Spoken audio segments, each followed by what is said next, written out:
What's up guys, and welcome to another Ragnarok Eternal Love video. This time, we'll be talking about what not to do during the Ponape Secret Realm and how to clear it. So before we begin, please leave a like, subscribe to the channel if you haven't, turn on the notification bell, and let's jump into the video. Ragnarok has evolved a lot in those 6 years. Before you only had Endless Tower and now you have a plethora of stuff to do in your week.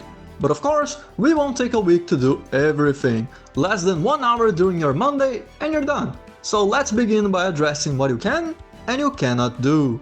Last time we talked about what not to do during the Lost Isle. This time we'll talk about the following dungeon, the Ponape Secret Realm in its Legend difficulty, which funny enough is the only difficulty. As usual, the first thing you shouldn't do is AFK. Might sound repetitive, but as long as you're AFK, the other players cannot play the game. The second tip you should remember is that to assemble the right party, either a balanced party that can deal with anything or a single DPS that solos.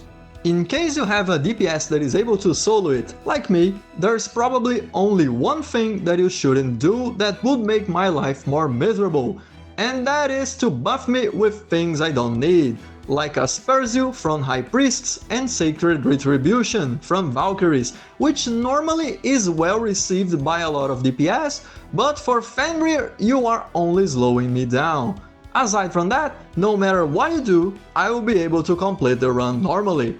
However, in case you do not have a solo DPS for the run and need to actually beat the dungeon, you have to bypass every single cycle of this challenge.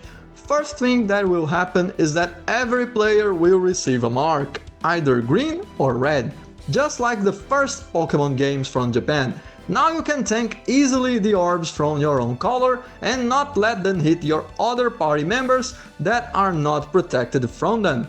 Next step is the Great Annihilation from the 4 meteors. There will be 2 red and 2 green zones. You are protected from your own color and from the meteor you're standing on. So everyone should tank at least 1 meteor and nothing bad should happen. However, if you're in a dire spot, tank the meteor that isn't from your color, as you would be then removing 3 damage sources and would only need to tank 1 of the explosions, which should be doable as long as you have a good amount of tankiness. This cycle will repeat endlessly each 90 seconds. As for the phases, phase 1 is between 100 and 80% of the boss. When you reach 80%, you have to break every crystal to deal damage to the boss, which will keep summoning crystals every now and then. Phase 2 is when the boss reaches 50% and you will have to defeat both the Torderos in order to deal damage to the boss. After that, he will keep summoning them, but you won't need to defeat them, just focus on the boss. After reaching 5%, just stay alive as Joel from Komodo Museum make his debut in order to steal your kill. And that's it for today's video. Feel free to comment down below any of your doubts and opinions about this video and this guide.